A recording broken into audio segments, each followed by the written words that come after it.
এখনকার যুগে যে আমরা শিরক মুক্ত পরিবেশে বসবাস করি এমন নয়, বরং তৎকালীন মানুষরা লা ইলাহা ইল্লাল্লাহ সাক্ষ্য না দিয়ে শিরক করতো। আমরা কোনো কোনো ক্ষেত্রে লা ইলাহা ইল্লাল্লাহ মুহাম্মাদুর রাসূলুল্লাহ সাক্ষ্য দিয়েও শিরক করছি আর কি। কোনো কোনো ক্ষেত্রে আমরা জানিও না শিরক কাকে বলে, কত প্রকার বা কী কী। তাওহীদ কাকে বলে, তাওহীদে রুবুবিয়্যাহ কী জিনিস, তাওহীদে উলুহিয়্যাত এটা আবার কি, আবার তাওহীদ আসমা ও সিফাত এটাই বা কাকে বলে, শিরক কাকে বলে, আশ-শিরকু ফিল লিসান কি, আশ-শিরকু ফিল কওল কি, আশ-শিরকু ফিল আমাল কি, অথবা আশ-শিরকু ফিল আকিদা এগুলো আবার কি, এগুলো আমাদের ম্যাক্সিমাম মানুষই আমরা জানি না।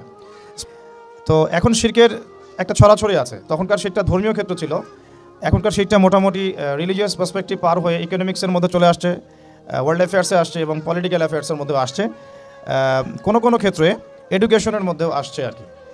তো আমরা কিন্তু বলতে পারি না যে এই যুগটা আবু জাহেলের যুগের চেয়ে খুব বেটার। ওই যুগে রিবা একটা নির্দিষ্ট জায়গায় ছিল, রিবা অর্থাৎ সুদ। এখন এই রিবাটা মোটামুটিভাবে বাংলাদেশের প্রেক্ষাপটেই 64 বা 68 হাজার গ্রাম বাংলায় ছড়ায় পড়ছে। কোনো কোনো ক্ষেত্রে একটা ছোট্ট গ্রামের মধ্যেও গিয়ে দেখবেন যে 10 থেকে 15টা সুদি এনজিও কাজ করে। তো রিবা কোনো জায়গায় কমে নাই, বরং বৃদ্ধি পাইছে। এবং ওয়ার্ল্ড ব্যাংকের মাধ্যমে হোক, IMF-এর মাধ্যমে হোক, পুরো গ্লোবাল অ্যাফেয়ার্সটাই এখন সুদভিত্তিক একটা ব্যাংকিং সিস্টেমের আন্ডারে চলছে। এটা আমাদের অর্থনীতিকে হারাম করে ফেলছে আর কি। আমরা এদিকে তাহাজ্জুদ গোজার এবং এদিকে মসজিদ কমিটির সভাপতি, এদিকে স্কুল প্রতিষ্ঠা করছি, এদিকে মাদ্রাসার প্রতিষ্ঠাতা হয়ে বসে আছি, বাট আমরা কোনো না কোনোভাবে রিবার সাথে সম্পৃক্ত, যেটা আমাদের রিজিককে হারাম করছে। দোয়া এই জন্যই কবুল হচ্ছে না। এটা one of the most important reason behind আমাদের দোয়া যে কবুল হচ্ছে না, এটার পিছনে আর কি। তো আইয়ামে জাহিলিয়াত এখনও যায়নি। 3 নাম্বার মাদকের যে ব্যাপারটা, সেটা আপনারা এখন এই 15 থেকে 20 বছরের বাচ্চাদেরকে দেখলে বুঝতে পারবেন যে ম্যাক্সিমামই অলমোস্ট এভরিবডি ইল্লা মাশাআল্লাহ, আল্লাহ যাদেরকে বাঁচিয়েছেন তারা বাদ দিয়ে সিগারেট, ইয়াবা, তারপরে ফেন্সিডিল, গাঁজা ইত্যাদির সাথে সম্পৃক্ত। যারা জেনারেল লাইনে পড়াশোনা করছে, হলে থাকছে, টুকটাক ছাত্র রাজনীতি করছে ইত্যাদি, কোনো না কোনোভাবে তারা মাদকদ্রব্যের সাথে সম্পৃক্ত হয়ে গেছে আর কি। না হলে তো আর একটা শিক্ষা প্রতিষ্ঠানে 10 জন ছেলে মিলে একটা মেয়েকে জোর করে ধর্ষণ করে ফেলতে পারতো না, তাও আবার স্বামীকে বেঁধে রেখে। মাদকাসক্ত বলেই পেরেছে, বিকজ অফ দের এডিকশন, কি বলবো, ইন ড্রাগস। এই কারণেই তো তারা এটা করতে পেরেছে। সুস্থ মস্তিষ্কের মানুষ তো এগুলো করতে পারে না। বইটা একটা ছেলেকে সবাই মিলে পিটায় এক রাত্রে মেরে ফেললো, এটা সুস্থ মস্তিষ্কের একটা মানুষের পক্ষে সম্ভব না। সারা রাত ছেলেটা পানি পানি করে চিৎকার করলো, আর সবাই আমরা নির্মমভাবে মারলাম, হাসলাম, হাত পা ভেঙে দিলাম।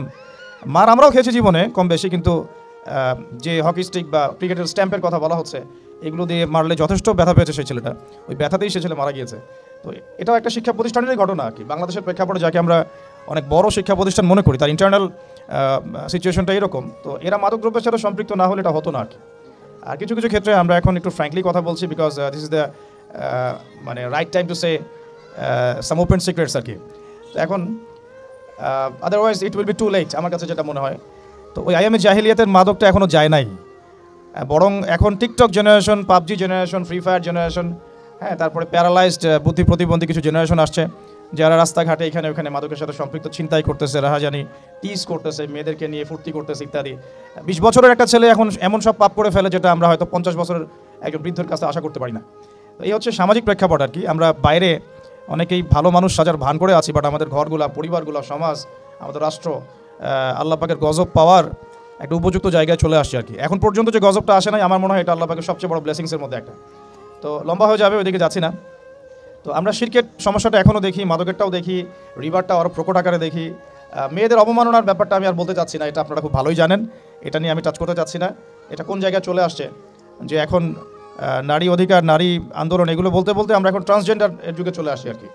এখন মানুষ বাইরে বাইরে ছেলে এবং ভিতরে ভিতরে মেয়ে দাবি করছে। হ্যাঁ, আর এগুলা একটা জিনিস কিন্তু হঠাৎ করে রাইজ করে না। একটা জিনিস মানুষ আগে শেকড় শক্ত করে, তারপরে না মানুষ সমাজে জানান দেয়। তার মানে বিগত 20-30 ইয়ার্সে তাদের শেকড়টা শক্ত হয়েছে বলেই তো এখন পাঠ্যপুস্তক এগুলো আসতে পেরেছে, না হলে তো আসতে পারতো না। তো এখন এই যুগ চলছে আর কি।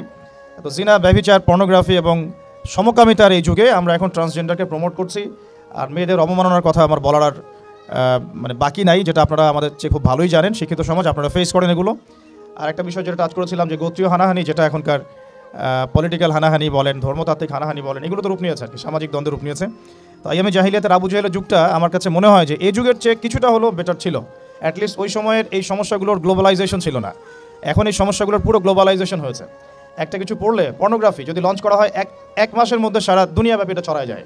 একটা মাদক যদি লঞ্চ করা হয় সারা দুনিয়া ছড়াতে 7 দিন সময় লাগে না। একটা নতুন মুভি চলে আসলে 3 দিনের মধ্যে এটা মিলিয়ন ভিউজ হয়ে যায়। একটা মানে অন্যায় কিছু, একটা শব্দ ট্রান্সজেন্ডার লঞ্চ হওয়া মাত্রই 1 মাসের মধ্যে সারা দুনিয়া কাঁপায় ফেলতেছে। এটা হচ্ছে গ্লোবালাইজেশনের যুগ। এখন আর আবু জাহেলের যুগের মধ্যে শুধু মক্কায় সীমাবদ্ধ থাকে না, পুরো গ্লোবালি এটাকে ছড়া দেওয়া হয়। তো এই যুগে আমি বলতে চাচ্ছি এরকম একটা যুগে একটু মনোযোগ দিবেন, বিকজ টার্মসগুলো আপনারা ভুলে যাবেন পরে, না হলে মনে রাখতে পারবেন না। এমনই একটা যুগে আমাদের নবী মুহাম্মদ সাল্লাল্লাহু আলাইহি ওয়াসাল্লাম জন্ম নিয়েছিলেন। আমরা একটু দরুদ পড়ি, বলি সাল্লাল্লাহু আলাইহি ওয়াসাল্লাম। আমাদের নবী সাল্লাল্লাহু আলাইহি ওয়াসাল্লাম কিন্তু একদম একটা পুত পবিত্র সমাজে জন্ম নেন নাই। এমন না যে তিনি এমন একটা সমাজে জন্ম নিয়েছেন যেটা পুরো পাপ মুক্ত, নট অ্যাট অল, বরং তিনি এমন একটা যুগে জন্ম নিয়েছেন যেটা পাপে ভর্তি, আমাদের মতোই। কিন্তু এরপরেও তিনি নিজে কখনো শিরকের সাথে যুক্ত হন নাই, সুদের সাথে, মাদকের সাথে, জিনার সাথে, গোত্রীয় হানাহানির সাথে তিনি কখনো সম্পৃক্ততা রাখেন নাই। তার মানে আমরা যে অনেকে যুগের দোহাই দেই, সমাজে দোহাই দিই, সমাজে দোহাই দিয়ে বলি যে এই সমাজটা এমন, আমি আবার কিভাবে আউট অফ দ্য সোসাইটি থাকতে পারি, এই লজিকটা আসলে টিকবে না আল্লাহর কাছে। আল্লাহ রাব্বুল আলামিনের হাবিব মুহাম্মদ সাল্লাল্লাহু আলাইহি ওয়াসাল্লাম এইরকম একটা সমাজে বেড়ে উঠেছিলেন। তারপরে আল্লাহ রাব্বুল আলামিন যেহেতু তাকে নবী বানাবেন, বা আগে থেকেই আল্লাহ পাকের তাকদিরে এটা লেখা আছে, তাই তিনি সমাজের এই জাহিলিয়াতগুলো থেকে নিজেকে সেভ করতেন, বাঁচিয়ে রাখতেন। হেরা গুহায় একা একা বসে থাকতেন, এগুলো কিন্তু আমরা দেখে আসছি আর কি। মানে কেন তিনি হেরা গুহায় একা বসে থাকতেন? তিনি কি ওখানে গিয়ে আসলে কোনো তপস্যা ধ্যান করতেন? আসলে ব্যাপারটা এমন না। তিনি সমাজের এই অরাজকতাগুলো দেখে নিজে খুব কষ্ট পেতেন। যেমন আপনি যদি 100% ইসলাম ফলো করা শুরু করেন, পাশের বাসায় যদি ধুমধারাক্কা গান বাজে, আপনার খারাপ লাগবে, আপনি মানে এম্বারাসড ফিল করবেন, খুবই রাগ উঠবে আপনার, মনে হবে যে কানটা বন্ধ করে রাখি, অথবা গিয়ে ওদেরকে শাসাই। নবী সাল্লাল্লাহু আলাইহি ওয়াসাল্লাম যখন দেখছেন সমাজের মধ্যে এইরকম সমস্যা, ওনার কাছে সমাজটা তখন ভালো লাগছিল না। দ্যাট ইজ ওয়াই তিনি ওখান থেকে কাট অফ হয়ে হেরা গুহায় গিয়ে তিনি রাত কাটানো শুরু করলেন এবং আল্লাহকে ডাকা শুরু করলেন, আল্লাহ কীভাবে আমি এই সমাজটাকে, সোসাইটিকে চেঞ্জ করব। তখনই আল্লাহ পাক সূরা আলাকের এই যে 5টা আয়াত নাজিল করেছেন যে পড়ুন আপনি আগে। এখানে আমাদেরকে বুঝতে হবে, আল্লাহ পাক প্রথমে বলেন নাই যে এই সোসাইটি চেঞ্জ করতে চাও তুমি, তাহলে তুমি আগে নামাজ পড়ো, তুমি আগে সুদ খেও না, তুমি আগে মূর্তি পূজা ছেড়ে দাও, তুমি আগে এদের সাথে সশস্ত্র যুদ্ধ করো। আল্লাহ রাব্বুল আলামিন এমন কোনো কথাই বলেন নাই, মেয়েদেরকে পর্দায় রাখো, এমন কোনো কথা আল্লাহ পাক প্রথমে নাজিল করেন নাই। আল্লাহ পাক বরং বলছেন তুমি পড়ো। আর এমন একজন মানুষকে আল্লাহ পাক এই কথা বলছেন যিনি আদতে লিখতেও জানেন না, পড়তেও জানেন না। আমাদের নবী সাল্লাল্লাহু আলাইহি ওয়াসাল্লামকে বলা হয় উম্মি নবী, অর্থাৎ তিনি স্বাক্ষর করতে পারতেন না। আমরা যেমন এখন শিক্ষার মানদণ্ড ফিক্স করেছি, কে কত বেশি সাইন করতে পারে, 76%, 86%, 56%, এটা শিক্ষার মানদণ্ড না। নবী সাল্লাল্লাহু আলাইহি ওয়াসাল্লাম নিজে নাম সিগনেচার করতে পারতেন না, তারপরেও তিনি এই মহাবিশ্বের সবচেয়ে জ্ঞানী মানুষ। তাহলে শিক্ষার মানদণ্ড আসলে কি? তো আমরা একটা বাইরের চোখ দিয়ে ওয়ার্ল্ডটাকে দেখতেছি আর কি। নবী সাল্লাল্লাহু আলাইহি ওয়াসাল্লামকে আল্লাহ পাক বললেন পড়ুন। নবীজি বলছেন, ওই সময়ও বলছেন মা নবী করি, আমি তো পড়তে জানি না। তখন জিবরাইল আলাইহিস সালাম তাকে চেপে ধরলেন খুব শক্ত করে, আবার ছেড়ে দিয়ে বলছেন ইকরা, পড়ুন। তিনি আবারও বলছেন মা নবী করি, আমি তো পড়তে জানি না, আমি তো পড়তে শিখি নাই কখনো, আমি তো আলিফ বা তা চিনি না। আবার চিপে ধরলেন শক্ত করে, তিনি বলছেন আমার মনে হয় জীবনটা বের হয়ে যাবে, এত শক্ত করে ধরেছেন। ছেড়ে দিলেন, ছেড়ে দিয়ে বললেন ইকরা বিসমি রব্বিকাল্লাযী খালাক, পড়ুন আপনার রবের নামে যিনি আপনাকে সৃষ্টি করেছেন। মানে পড়া আপনাকে আপনার রবই শিখাবেন ইনশাআল্লাহ। জ্ঞান তাহলে কার পক্ষ থেকে আসবে? আল্লাহর পক্ষ থেকে জ্ঞান আসে। তার মানে ইকরা বিসমি রব্বিকাল্লাযী খালাক, প্রত্যেকটা ইউনিভার্সিটির বাইরে এই জিনিসটা লেখা আছে। যত সেকুলার ইনস্টিটিউশন আছে যেখানে আল্লাহ বিরোধী সংবিধানও পড়ানো হয়, সেখানেও লেখা আছে ইকরা বিসমি রব্বিকাল্লাযী খালাক, পড়ুন আপনার রবের নামে যিনি আপনাকে সৃষ্টি করেছেন। তাহলে ওই আয়াতটার কি ব্যাখ্যাটা বুঝলেন আপনারা? এখানে বোঝানো হচ্ছে পড়ুন আপনার সেই রবের নামে যিনি আপনাকে সৃষ্টি করেছেন। মানে যে জ্ঞান আমাকে আল্লাহর দিকে নিয়ে যায় সেটাই হলো দ্য ডেফিনেশন অফ নলেজ। আবার বলতেছি, যে জ্ঞানটা আমাকে আল্লাহর দিকে নিয়ে যাবে সেটাই হলো জ্ঞানের সংজ্ঞা। যেই জ্ঞান আমাকে আল্লাহ থেকে দূরে সরায় দেয় ওইটা জ্ঞান নয়, এটাকেই বলে জাহেলিয়া, অজ্ঞতা। এখন আমরা যদি একটু টপ টু বটম হিসাব করি যে কোন কোন সাবজেক্ট, কোন কোন জ্ঞানগুলো আমাদেরকে আল্লাহর দিকে নিচ্ছে আর কোন কোন সিস্টেম আমাদেরকে আল্লাহ থেকে দূরে সরাচ্ছে, ব্যাস নিজেরাই ক্যালকুলেশন করে বের করতে পারবো কোনটা নলেজ আর কোনটা what is the definition of knowledge. তো এখন কথা হচ্ছে এর পরের আয়াতে আল্লাহ পাক বলছেন যে ইকরা বিসমি রব্বিকাল্লাযী খালাক, খালাকাল ইনসানা মিন আলাক। দেখো মানুষ এমনি এমনি অটোমেটিক্যালি সৃষ্টি হয়নি, মানুষকে আল্লাহ পাক আলাক থেকে সৃষ্টি করেছেন। যে আল্লাহ তোমাকে সৃষ্টি করেছেন সেই আল্লাহর দিকে যে জ্ঞান তোমাকে নিয়ে যাবে ওই জ্ঞান তুমি চর্চা করো, ওই জ্ঞান তুমি পড়ো। তারপরে ইকরা ও রব্বুকাল আকরাম, পড়ো কারণ তোমার রব মহিমান্বিত। তিনি তো লা তুযাহুবুল মানাত নন, তিনি মহাপরাক্রমশালী আল্লাহ সুবহানাল্লাহ, যিনি আলিমুল গায়বি ওয়া শাহাদা, যিনি আগেরও জ্ঞান জানেন পিছনেরও জ্ঞান জানেন, যিনি এই মহাবিশ্ব সৃষ্টি করার আগেই সব জ্ঞান লিপিবদ্ধ করে ফেলেছেন লাউহে মাহফুজে। তিনি জানেন এক্স্যাক্টলি কোন দিনে কিয়ামত হবে, তিনি মহাবিশ্বের প্রত্যেকটা প্রাণীর তাকদীর সম্পর্কে জানেন। আমাদের জ্ঞান কতটুকু আমরা জানি না আগামীকাল কী ঘটবে আমাদের সাথে। তো সেই মানে ক্ষুদ্র জ্ঞান নিয়ে আমরা মহাপরাক্রমশালী আল্লাহ পাকের জ্ঞানকে টক্কর দিচ্ছি এখন আর কি। সিচুয়েশনটা এখন এমন। আল্লাযী আল্লামা বিল কলম, শুধু তাই নয়, যে আল্লাহ মানুষকে কলম দিয়ে জ্ঞান শিক্ষা দিয়েছেন। এখানে পড়ার সাথে লেখার একটা ঘনিষ্ঠ সম্পর্ক আছে। কারণ আমি হাদিস রিসার্চ করতে গিয়ে পেয়েছি যে আল্লাহ রাব্বুল আলামিন কলম সৃষ্টি করেছিলেন 50,000 বছর আগে। সর্বপ্রথম যে সৃষ্টিগুলো আল্লাহ পাকে, তার মধ্যে আরশে আজিম, তারপরে কলম, আল্লাহে মাহফুজ। কলম সৃষ্টি করে আল্লাহ বলেছেন, কলমকে বলেছেন তুমি লিখো। কলম কথা বলেছিল যে মাযা আকতুব, আমি কি লিখবো? আল্লাহ পাক বলেছেন উকতুব, তুমি লিখো, কিয়ামত পর্যন্ত যা হবে সব লিখো। কলম লিখা শুরু করেছে, কিয়ামত পর্যন্ত যা হবে সব লিখা হয়ে গেছে, এটা ডান খুদি আলামর। এমনকি মেরাজের রাতে নবী সাল্লাল্লাহু আলাইহি ওয়াসাল্লাম যখন সপ্তম আসমানের উপরে গিয়ে এখান থেকে তিনি যখন সিদরাতুল মুনতাহা পার হয়ে যাচ্ছেন, তখন কলমের সেই যে লিখার খসখস শব্দ তিনি শুনতে পাচ্ছিলেন। তা আমরা এগুলা বুঝি না যে পড়ার সাথে লিখার একটা গভীর সম্পর্ক আছে। আল্লাযী আল্লামা বিল কলম আল্লামাল ইনসান মা লাম ইয়ালাম, এটা আরো বড় শব্দ, এটা আরো বড় বাক্য। আল্লামাল ইনসান, যেই আল্লাহ মানুষকে জ্ঞান শিক্ষা দিয়েছেন, মা লাম ইয়ালাম, যে জ্ঞান মানুষ জানতো না। আমরা সৃষ্টিগতভাবে জ্ঞানী ছিলাম না, ফুল স্টপ। আমাদের কোনো জ্ঞান ছিল না। আপনি যত জ্ঞানতাত্ত্বিক দর্শন আছে ঘাটেন, আপনি 3টা দর্শন পাবেন। একটু আমার দিকে ফোকাস করেন। জ্ঞানতাত্ত্বিক যত দর্শন আছে, আমি ফিলোসফির স্টুডেন্ট ছিলাম এক সময়, এগুলো সব বই আমাদের পড়া শেষ আলহামদুলিল্লাহ, এবং আমাদের রেজাল্ট কখনো সেকেন্ড ক্লাসও আসে নাই। জ্ঞানতাত্ত্বিক যত দর্শন আছে দেখবেন 3 ভাগে বিভক্ত।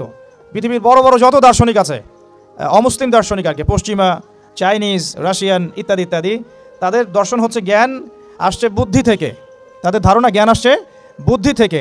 আবার এর বাইরে আরেক শ্রেণীর আছে দার্শনিক, তারা বলে জ্ঞান আসছে অভিজ্ঞতা থেকে। বুদ্ধি থেকে যারা আসছে ওদেরকে বলা হয় বুদ্ধিবাদী দার্শনিক, অভিজ্ঞতাবাদী যারা ওদেরকে বলে অভিজ্ঞতাবাদী ফিলোসফার। আবার এক শ্রেণীর দার্শনিক আছে যারা আবার দুটাকে সমন্বয় করেছে, তারা বলছে না, বুদ্ধি থেকেও আসছে, অভিজ্ঞতা থেকেও আসছে। এরা কোনো কনক্লুশনে আসতে পারে না যে নলেজ আসলে কি। এখানে আমরা কনক্লুশন পাচ্ছি যে আল্লাহ রাব্বুল আলামিন বলেছেন জ্ঞান আমার পক্ষ থেকে আসছে, সুবহানাল্লাহ।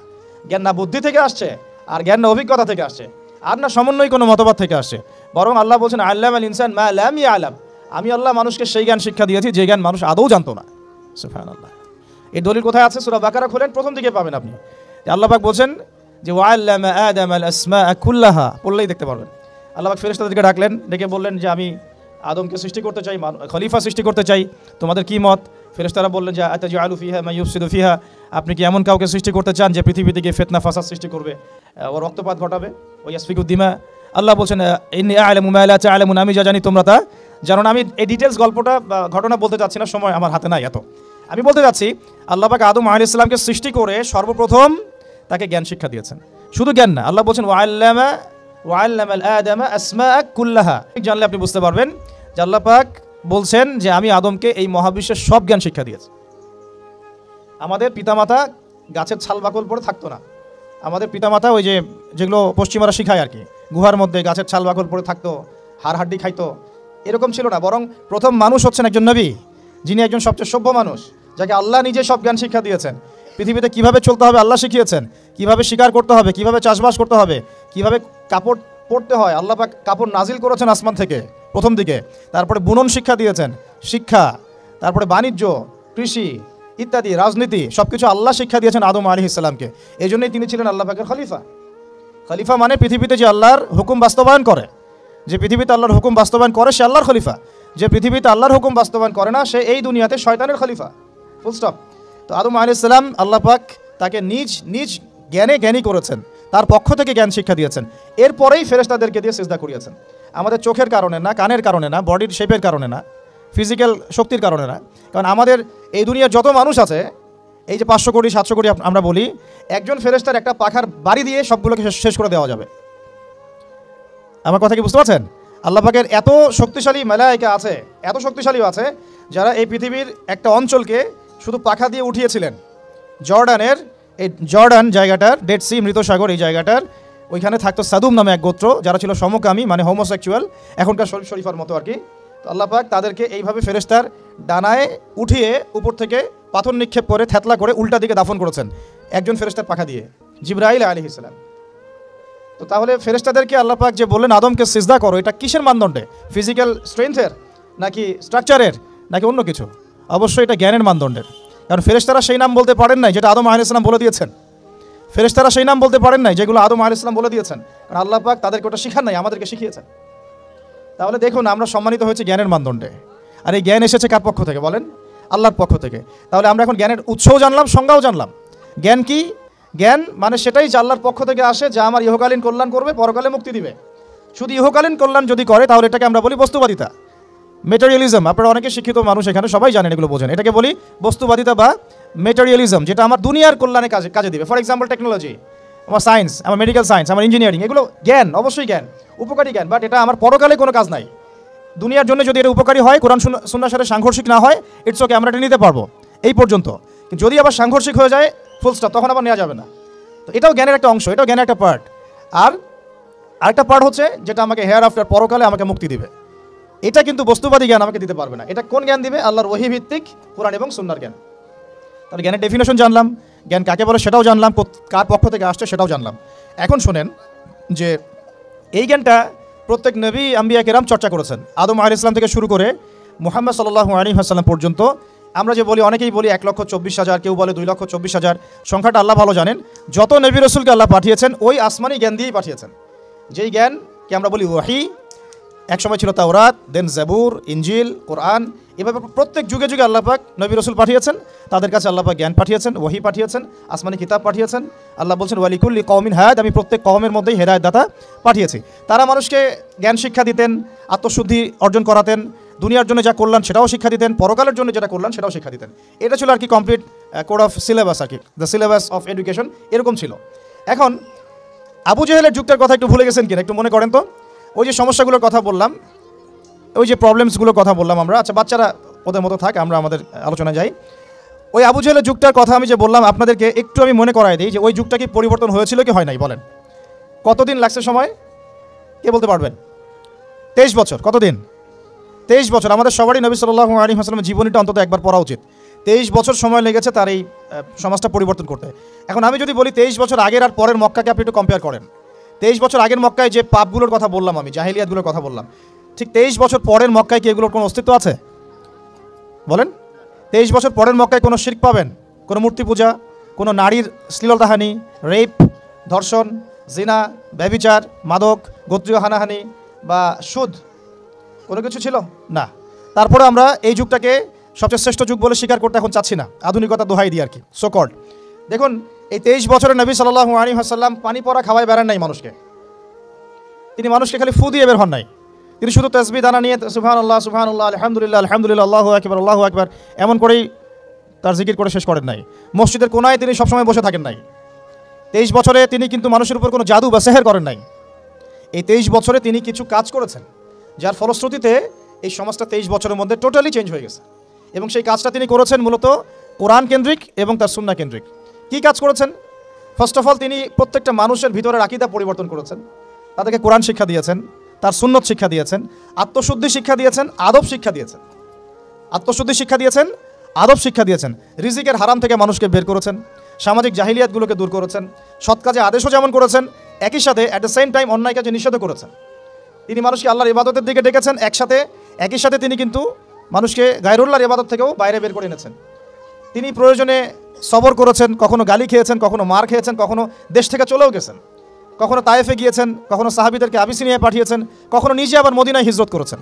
মদিনায় গিয়ে কখনো আবার তিনি রাষ্ট্র কায়েম করেছেন, কখনো আবার তাকে যুদ্ধ করতে হয়েছে, কখনো তিনি আবার সেনাবাহিনী গঠন করেছেন, সারিয়া অভিযান করেছেন, বদরের মাঠে গিয়েছেন, উহুদে গিয়েছেন, খন্দকে গিয়েছেন, হুদাইবিয়ার সন্ধিতে তিনি মেনে নিয়েছেন।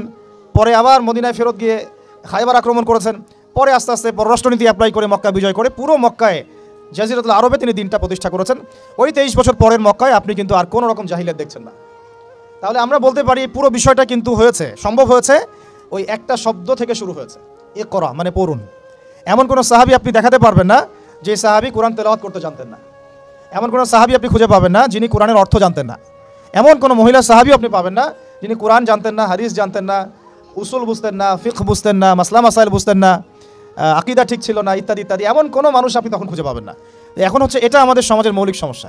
আর এখন যদি আপনি 90% মুসলিমের এই বাংলাদেশে সার্চ করেন, যদিও এটা এখন 90% নাই, অলমোস্ট 80% চলে আসছে, বিকজ দিন দিন আমাদের এখানে খ্রিস্টানদের সংখ্যা বাড়ছে, আর কি কাদিয়ানিদের সংখ্যা বাড়ছে, আরও অন্য জাতিদের সংখ্যা বাড়ছে, বিকজ অফ আমাদের শীতনিদ্রা। আমরা বলি আমরা এখন শীতনিদ্রায় আছি, আর কি আমরা পড়ে আছি জিলাপি, খোরমা, বিরিয়ানি, হাত বাঁধা, আমিন জোরে আসতে ইত্যাদি নিয়ে। এদিকে মাশাআল্লাহ নাউজুবিল্লাহ যা কাজ হওয়ার হয়ে যাচ্ছে, যা ধ্বংস হওয়ার সেটা হয়ে যাচ্ছে।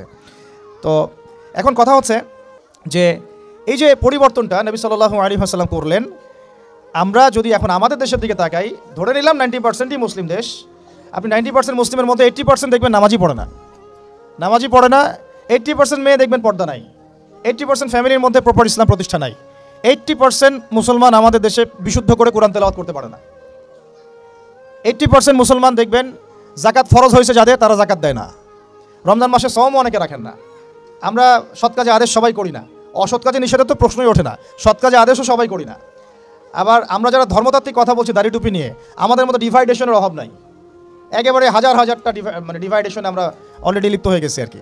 তো এই যে একটা সমস্যা, আবার ইকোনমিক লাইফে আমরা ম্যাক্সিমামই সুদ খাচ্ছি, আমরা আমারও খেয়ানত করতেছি, মাপে কম দিচ্ছি, দুর্নীতি করতেছি, জানি আল্লাহ বলে একজন আছেন, জানি রসুল বলে একজন আছেন, জানি মৃত্যু হবে, জানি কিয়ামতে জবাবদিহি করতে হবে, জানার পরেও প্রত্যেকটা ক্ষেত্রে টপ টু বটম আমরা চুরি করতেছি, দুর্নীতি করতেছি, আমাদের খেয়ানত করতেছি, এবং আমরা বাইরে আবার জুমার নামাজও পড়তেছি, ঈদের নামাজও পড়তেছি, কোনো ক্ষেত্রে চিল্লা দিচ্ছি এবং শেষ বয়সে হজ করে মনে করতেছি যে আমি মাশাআল্লাহ জান্নাতে চলে যাব। আমাদের ইসলামের কনসেপ্টটা এরকম। এই কারণে আসলে আমরা আলটিমেট যে একটা সোশ্যাল রেভলিউশনের কথা বলি, এটা হয়ে উঠতেছে না। এখন অনেক বড় কথা বলে ফেললাম, এখন আমি বেসিক জায়গাতে এসে শেষ করি। দেখেন, নবী সাল্লাল্লাহু আলাইহি ওয়াসাল্লামের এই যে ভিত্তিটা, বেসটা সমাজ সংস্কারের, এটা তার ইন্তেকালের সাথে সাথে কিন্তু শেষ হয়ে যায় নাই, শেষ হয়ে গিয়েছিল কি, বরং তারপরে 4 খলিফার যুগ আসছে। কত খলিফা বলেন? আপনারা তো জানেন অনেকেই। আবু বকর রাদিয়াল্লাহু আনহু প্রায় 2-2.5 বছর শাসন করেছেন। তখন কি ওটা চেঞ্জ হয়ে গিয়েছিল, আবার জাহিলিয়াতে চলে গেছিল? না, ওই জায়গায় ছিল, বরং আরও ডেভেলপ করেছে। তারপরে ওমর রাদিয়াল্লাহু আনহু 10 বছর, এই 10 বছরকে বলা হয় বিশ্বের ইতিহাসের সেরা শাসন। আজ পর্যন্ত কেউ এটা প্রতিষ্ঠা করতে পারেনি, পেরেছে? আধুনিক রাষ্ট্র ব্যবস্থা প্রত্যেকটা ওমর রাদিয়াল্লাহু আনহু থেকেই আসছে, প্রত্যেকটা মন্ত্রণালয় পর্যন্ত। এরা এটা স্বীকার করতে চায় না। আমি আমার সাথে যদি বসে ডিবেট আমি প্রমাণ করে দেখাবো ইনশাআল্লাহ। তারপরে আসছে উসমান রাদিয়াল্লাহু আনহুর 12 বছর, আরও ডেভেলপ করেছে। তারপরে আসছে আলী রাদিয়াল্লাহু আনহুর প্রায় 2-2.5-3 বছর, ওই সময় একটু গৃহযুদ্ধ হয়েছিল। এটা সাহাবীদের ব্যাপার, আমরা এগুলো নিয়ে কোনো মন্তব্য করব না। সাহাবীদের মধ্যে যত কনফ্লিক্টই হোক না কেন, আমরা তাদেরকে নিয়ে কোনো মন্তব্য করতে যাব না। এটা আকীদার খেলাফ আহলে সুন্নাহ ওয়াল জামাআহ। তো 4 খলিফার 30 বছরে ইসলাম আরও আগায় গেছে, পিছায় নাই, কিন্তু এক পাও পিছায় নাই, আলহামদুলিল্লাহ। এরপরে কি ইসলাম থেমে গেছে? না। এরপর আসছে উমাইয়াদের শাসন। উমাইয়ারা 97 বছর শাসন করছে ওই প্ল্যাটফর্মের উপর দাঁড়াই। তারপরে শাসন করছে আব্বাসীয়রা প্রায় 550 বছর ওই প্ল্যাটফর্মের উপর দাঁড়ায়। বরং আব্বাসীয়দের সময় আপনারা জানেন, ওই যে খলিফা আল মামুনের নাম শুনেছেন না? খলিফা আল মামুন। তো তখন দেখা যায় যে বাইতুল হিকমা, আমরা যেটাকে বলি দ্য নলেজ অফ উইজডম, বাগদাদে প্রতিষ্ঠা করা হয়েছিল। পৃথিবীর ইতিহাসে এইরকম সমৃদ্ধ বিশ্ববিদ্যালয় লাইব্রেরি কখনো হয় নাই, যেটা 1258 সালে এই তাতার মঙ্গলরা এসে ধ্বংস করেছিল। ওখানে প্রায় 6 লক্ষ কিতাব ছিল। ওই 6 লক্ষ কিতাবকে তারা পুড়িয়েছে, এই ইউফ্রেটিস নদীতে ফেলে দিয়েছে। ওই কিতাবগুলো এখনও পাওয়া যায় না জানি এই কিতাবে কী জ্ঞান ছিল আমরা জানিও না, কিন্তু এগুলো এখন আনা হয়নি, পাওয়া যায়নি। আর ওরা আমাদের সভ্যতা ধ্বংস করে দিয়েছিল, এই যে মঙ্গলরা, তাতারিরা, হালাকু খায়, চেঙ্গিস খানের বংশধর যারা। এগুলো হয়েছে হিস্ট্রিতে। ওই জ্ঞানতাত্ত্বিক রেভলিউশনের উপর দাঁড়াই, ইকরা বিসমি রব্বিকাল্লাযী খালাক, ওর উপর দাঁড়াই এই যে আমাদের খলিফারা শাসন করেছেন এভাবে। তারপরে আসছে মামলুকরা।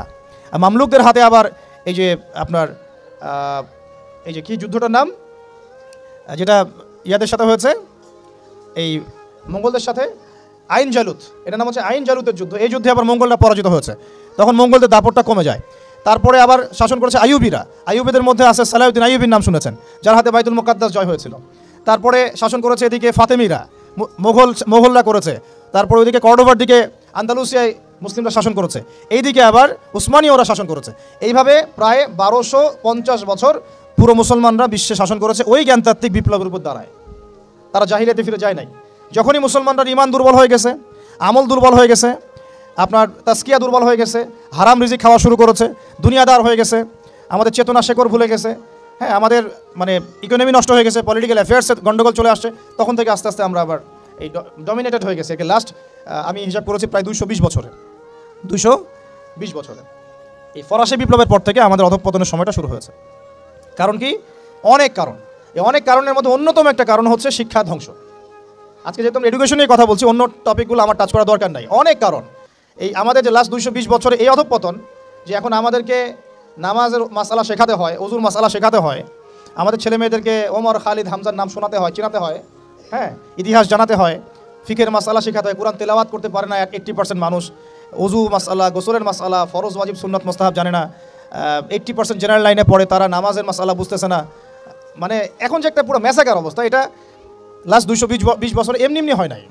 বেশ কিছু কারণ আছে, তার মধ্যে আমি একটা কারণ ফাইন্ড আউট করেছি, সেটা হলো এই ইকোনমিক কারণ, একটা পলিটিক্যাল কারণ, একটা হচ্ছে সাংস্কৃতিক আগ্রাসন, একটা হলো কাফেরদের দৌরত্ব, একটা হলো আমাদের চেতনা মানে নষ্ট হয়ে যাওয়া, শেকড় থেকে দূরে সরে আসা, সবচেয়ে বড় কথা, আল্লাহ এবং তার রাসূলের সাথে যে প্রতিশ্রুতি দিয়েছিলাম আমরা, এখান থেকে আমরা খেয়ানত করেছি আর খেয়ানতকারী, মূল কথা এটা। এখন কথা হচ্ছে এই লাস্ট 200 বছর আবার কীভাবে এডুকেশনটা নষ্ট হয়ে গেল, কীভাবে, এটা একটা পয়েন্ট। এই পয়েন্টটা আমি আপনাদেরকে জাস্ট 2 মিনিটে বুঝাচ্ছি। এডুকেশনটা নষ্ট হয়ে যায় নাই, বরং এডুকেশনটা কী হয়েছে, এডুকেশনটা মেরুকরণ হয়েছে। এডুকেশনটা কী হয়েছে বলেন? মেরুকরণটা কি? মেরুকরণ মানে হচ্ছে যে আমরা এটাকে শিক্ষা, যে আসলে শিক্ষাই, ইসলামী শিক্ষাও শিক্ষা, ইংরেজি শিক্ষাও শিক্ষা, ম্যাথামেটিক্সও শিক্ষা, সায়েন্সও শিক্ষা, আর্টসও শিক্ষা, কমার্সও শিক্ষা, যতক্ষণ না সেটা কোরআন সুন্নাহর সাথে সাংঘর্ষিক হয়, সব কিছুই জ্ঞান। এই কনসেপ্টটা আমরা ভুলে গেছি। এই কনসেপ্টটা আমাদের বাপদাদাদের ছিল, মানে 1200 বছর আগে যারা ছিল তাদের এই কনসেপ্টটা ছিল। আমি যে কলমটা দিয়ে এই কথাগুলো লিখেছি না, এই কলমের যে বলটা আছে, এই বলটা আবিষ্কার করেছে মুসলমানরা, এই কলমটা আবিষ্কার করেছে মুসলমানরা। এই যে কফিটা খাইতে খাইতে আমি এটা লিখছি, এই কফিটা আবিষ্কার করেছে মুসলমানরা। এই কাগজ, এই যে আপনার দফতর, চেয়ার, এই টেবিল, মানে আপনি যেগুলো দেখতেছেন সামনে, যা সামনে দেখতেছেন আপনি, সবই মুসলমানদের। ক্যামেরা, আলোর প্রতিবিম্ব, প্রতিচ্ছবি, রক্ত সংবহন তন্ত্র, আপনার কেমিস্ট্রি, আপনার জ্যোতির্বিদ্যা, আপনার কি বলবো ফিলোসফি, এটা নিয়ে আরেকটা লেকচার দেওয়া যাবে ইনশাল্লাহ, আরেকদিন দিব এটা দিয়ে। আপনার বল পেন থেকে শুরু করে রাষ্ট্র ব্যবস্থার সংবিধান পর্যন্ত এভরিথিং মুসলমানরা করে দিয়েছিল, এভরিথিং, একটা সেক্টরও বাদ নাই, একটা সেক্টরও বাদ নাই। এটা করেছিল কারা? ওই যে 1200 বছর আগের 4 খলিফার যুগে, উমাইয়াদের যুগে, আব্বাসীয়দের যুগে, তারা এগুলো গড়ে দিয়েছিল। পরে যখন অধঃপতনের সময় শুরু হয়েছে আমাদের লাস্ট 220 বছর 300 বছরে, তখন পশ্চিমারা এগুলো আমাদের থেকে ধার করেছে, ধার করে নিয়ে ওর উপর দাঁড়ায় ওদের সভ্যতা নির্মাণ করেছে। এটার উপর বাহাস হতে পারে, ডিবেট হতে পারে, ওদেরকে বসতে বলেন, আমি বসতে রাজি আছি। এটার উপর বাহাস হতে পারে যে আমি বলছি যে কলমের বল থেকে শুরু করে আপনার কফি যেটা খাচ্ছেন আপনি, যে ল্যাপটপে আপনি অ্যালগোরিদম করে করে যে আমাদের ইসলামের বিরুদ্ধে বইপত্র লিখতেছেন, ওই অ্যালগোরিদম পর্যন্ত মুসলমানদের আবিষ্কার করা। এটা আমাদের এই জেনারেশনের 90%ই জানে না, হীনমন্যতায় ভোগে। অথচ 4 খলিফার যুগে, আব্বাসীয়দের যুগে, উমাইয়াদের যুগে এগুলো আমরা আবিষ্কার করে বিশ্বকে দিয়েছি। এই যে মিসাইল ছুটতেছে ওরা, এই যে মিসাইল ছুটতেছে, পৃথিবীর সর্বপ্রথম মিসাইল আবিষ্কার করেছিলেন সাদ ইবনে আবি ওয়াক্কাস রাদিয়াল্লাহু আনহু। তার যখন তিনি বিজয় করতে গিয়েছেন আপনার রোমান সাম্রাজ্যে, তার বাহিনীতে খালিদ বিন ওয়ালিদ ছিলেন। ওই সময় ওটাকে বলা হতো মিনজানিক, ওটাকে মিসাইল বলা হতো না, বলা হতো মিনজানিক। এম শব্দটা রেখে দিয়েছে ওরা, মিনজানিক আরবি শব্দ, ওরা এখান থেকে মিসাইল শব্দ আনছে, কিন্তু কাজটা একই। ওইটা দিয়ে রোমানদের ওই দেওয়াল দুর্গ ভেঙে দেওয়া হয়েছিল দূর থেকে। আমি জাস্ট বলতে চাচ্ছি, 4 খলিফার যুগে, আব্বাসীয়দের যুগে, উমাইয়াদের যুগে বিশ্বে মুসলমানরা যে প্রত্যেকটা ডিপার্টমেন্ট করে দিয়েছে, ওর উপর দাঁড়ায় আজকের এই পশ্চিমারা দাঁড়ায় আছে, এই বিশ্ব দাঁড়ায় আছে। এখন শিক্ষার মেরুকরণটা কি হলো তাহলে? লাস্ট 220 বছরে শিক্ষাটাকে ভাগ করে ফেলা হলো, যে তোমরা যারা দাড়ি টুপিওয়ালা মানুষ, তোমরা যারা ইবাদত বন্দেগী করতে চাও, তোমরা পড়বা কোরআন এবং হাদিস, তোমরা পড়বা উসুল, ফিকহ ইত্যাদি ইত্যাদি। আর যারা তোমরা ডাক্তার হতে চাও, ইঞ্জিনিয়ার হতে চাও, ব্যারিস্টার হতে চাও, তারপরে পলিটিশিয়ান হতে চাও, ইত্যাদি ইত্যাদি, তোমরা পড়বা ইংরেজি, বাংলা, সায়েন্স, ম্যাথামেটিক্স, হ্যাঁ, আর্টস, কমার্স, ব্যারিস্ট্রি, মেডিকেল সায়েন্স ইত্যাদি তোমরা পড়বা। এই যে মেরুকরণ, এই মেরুকরণটাই হারাম হয়েছে প্রথমে। এটাই একটা বাজে জিনিস হয়েছে শিক্ষার মধ্যে। কখনো মেরুকরণ ছিল না, বরং উমর রাদিয়াল্লাহু আনহুকে আপনি দেখেন, উমর রাদিয়াল্লাহু আনহু একজন ফকি, একজন হাফেজ, একজন আলেম, একজন বিজ্ঞ খলিফা, পাশাপাশি একজন রাষ্ট্রপ্রধান। এবার আমাদের এগুলো বললে তো ওনারা রাগ করে।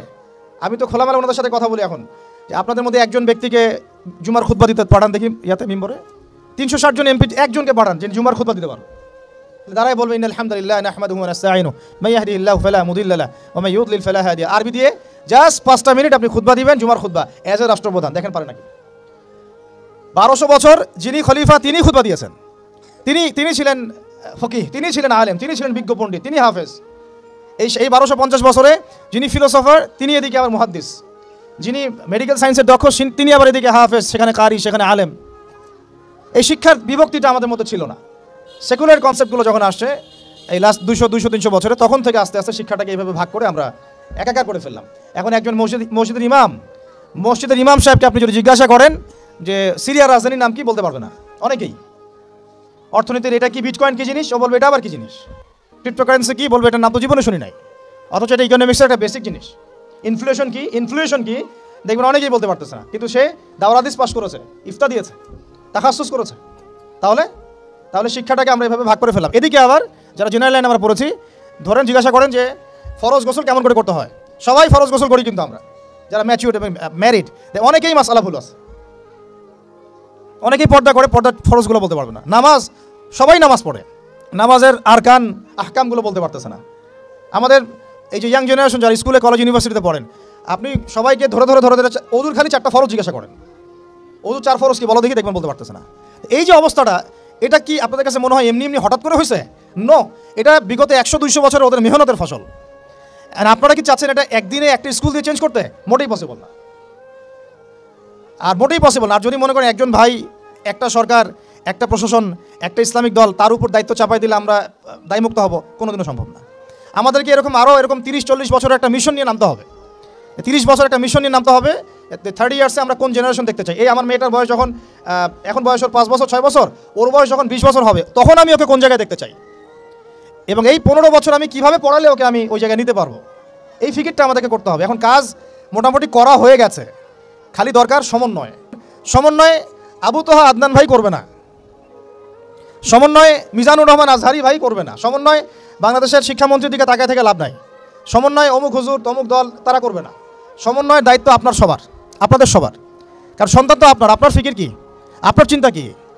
আমরা সবাই রেডিমেড পাইলে সেখানে গিয়ে একটা জিনিসকে মানে নার্সিং করতে চাই, যে ওরা করুক তারপরে গিয়ে আমি জয়েন হব না। এই চিন্তাটাই ত্যাগ করতে হবে। আপনাদেরকেই তৈরি করতে হবে প্ল্যাটফর্ম, আপনাদেরকে প্ল্যাটফর্ম তৈরি করতে হবে।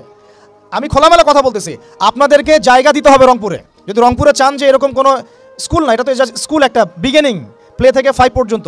ওরা মাস্টার্স পড়বে না, মাস্টার্স পরীক্ষা দিবে না, ওই পর্যন্ত তো আরও 15 বছর বাকি আছে। এই 15 বছরে তো এই লাইনে গেলে ওকে জানোয়ার বানায় দিবে। এই 15 বছর যদি এই লাইনে যায়, দেখা এমন হতে পারে ও সমকামী হয়ে গেছে।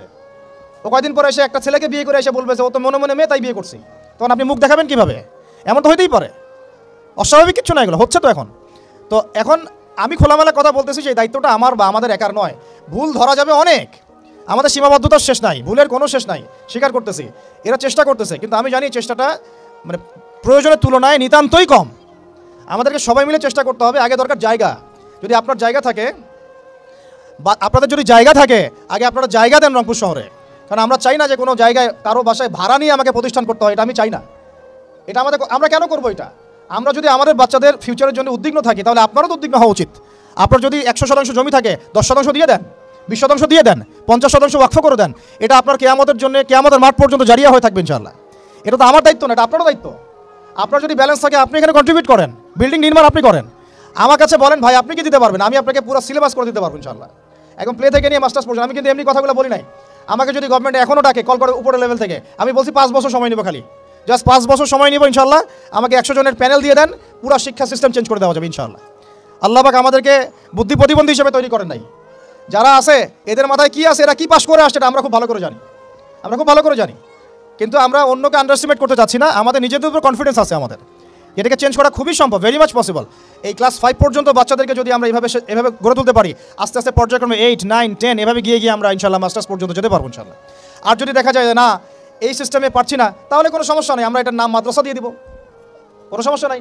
তোহা জিন্নুরাইন ইসলামিক স্কুলের দরকার নাই, আমার তোহা জিন্নুরাইন ইসলামিক মাদ্রাসা থাকলেও চলবে। স্কুলই হতে হবে শেষে, নট নেসেসারি। আমার দরকার সিলেবাসটা কি, আমি পড়াচ্ছি কি, আমার এনভায়রনমেন্ট কি, আমার বাচ্চারা খেলতেছে কিনা, ভালো খাচ্ছে কিনা, ওদের পরিবেশ কেমন, এটা মূল কথা, আমার টাইটেলটা মূল কথা না। আর এই প্রজেক্টটা আমরা চাই সারা বাংলাদেশের 64টা জেলায় একটা করে বড় বড় ইউনিভার্সিটি হোক, এবং 68,000 গ্রাম বাংলায় একটা করে মক্তব হোক। তাহলে দেখবেন আগামী 20 বছরে আমি ইনশাআল্লাহ আপনাদেরকে একটা প্রজন্ম করে দিতে পারবো ইনশাআল্লাহ। তবে এই দায়িত্বটা কিন্তু আমার একার না। আমি আপনাদেরকে উদাত্ত আহ্বান, খোলামেলা বলতেছি, আপনাদেরকে আগে আসতে হবে। জায়গা থাকলে জায়গা দেন, আপনাদের যদি অর্থের কন্ট্রিবিউশন করতে পারেন সেটা করেন, যদি আপনি ব্যালেন্স দিতে পারেন সেটা করেন, ফাইন্যান্সে হেল্প করতে পারেন সেটা করেন। যদি আপনি এত কিছু না পারেন, আপনার কিছু একটা বিল্ডিং আছে, আল্লাহর জন্য দিয়ে দেন। এটা আপনি আমাদেরকে দিচ্ছেন না, আল্লাহর জন্য দিচ্ছেন। আপনি যদি এটাও না পারেন, অন্তত তাহাজ্জুদে আমাদের জন্য দোয়া করেন, অন্তত দোয়া করেন, অথবা বুদ্ধি দেন, পরামর্শ দেন, বা ধৈর্য ধরে সবর করে আমাদের সাথে থাকেন, থেকে 10টা বছর ওয়েট করেন, দেখেন কি হয়। আমার শুধু আমার মেয়েকে নিয়ে ফিকির না তো, এই প্রত্যেকটা বাচ্চা আমার বাচ্চা, আল্লাহর কসম করে বলতেছি। প্যালেস্টাইনে যখন আমরা দেখি যে আমাদের এক একটা বাচ্চা না খেয়ে মারা যাচ্ছে, তখন আমার নিজের যৌবনের উপর আমার ধিক্কার আসে যে আমি যুবক এখানে বসে আছি, আর আমি এই মানে কি বল মন্দের ভালো কিছু কাজ করার চেষ্টা করতেছি, অথচ আমাদের এই যে কচিকাঁচা বাচ্চাগুলো প্রত্যেকদিন বোমের শিকার হচ্ছে। ধিক্কার আমাদের যৌবনের উপরে, ধিক্কার আমাদের ক্ষমতার উপরে, আর ধিক ওইসব রাজতন্ত্রের উপরে যাদের ভিত্তির উপর দাঁড়ায় ওই কাজগুলো তারা করতেছে। আমি বলতে গেলে অনেক বেশি আবেগী হয়ে যাই, তো ওইদিকে আমি যাচ্ছি না। বাচ্চাদের ক্ষুধা পাইছে, আমি শেষ করে দিচ্ছি। আমি জাস্ট আপনাদেরকে 10টা নসিহা করবো, জাস্ট পয়েন্ট বাই পয়েন্ট। আমি ফজরের পরে এটা বসে লিখেছিলাম। আপনারা এই 10টা কাজ কখনো ছাড়বেন না, আমাকে ওয়াদা করেন। এই 10টা কাজ আপনারা বাচ্চাদের ফিউচারের স্বার্থে কখনো ছাড়বেন না ইনশাআল্লাহ। আমার 1 মিনিট শেষ করে দিচ্ছি। আমার আহ্বান আপনাদের প্রতি একটাই, যে দায়িত্ব এটা আমাদের একার না। ইসলামিক স্কুল করা চারটাখানি কথা না। আমরা এমন একটা সমাজে বাস করি, ভালো কিছু দেখলে বিভিন্ন লকব লাগা দেওয়া শুরু করি। কালকে যদি আমাকে একটা লকব লাগায় দেয়, আপনি তো কিছু করতেও পারবেন না। অতএব এই কাজটা আমার একার নয়, এই কাজটা আমাদের সবার। ভালো কিছু দেখলেই আমরা ট্যাগ লাগানো শুরু করি। আর আমাদের ভিতরে যে শত্রুরা আছে এরা থাকলে বাইরের শত্রুর দরকারই নাই। আর খোলামেলা কি বলবো আপনাদেরকে। ইসলামিক স্কুল করাটা মূল উদ্দেশ্য না আমাদের। আমাদের উদ্দেশ্য হচ্ছে ইসলামিক ইউনিভার্সিটি করা, প্রত্যেক জেলায় অন্তত একটা করে, যেখানে একটা বড় ক্যাম্পাস থাকবে, আবাসিক জায়গা থাকবে, নুরানি থেকে শুরু করে নাজেরা, হিপস, একদম দাওরা ইফতা পর্যন্ত, পাশাপাশি প্লে থেকে মাস্টার্স পর্যন্ত, এই দুইটাকে কম্বাইন করা হবে ইনশাআল্লাহ। এটার জন্য আপনাদের পক্ষ থেকে আমাদের দরকার সহযোগিতা।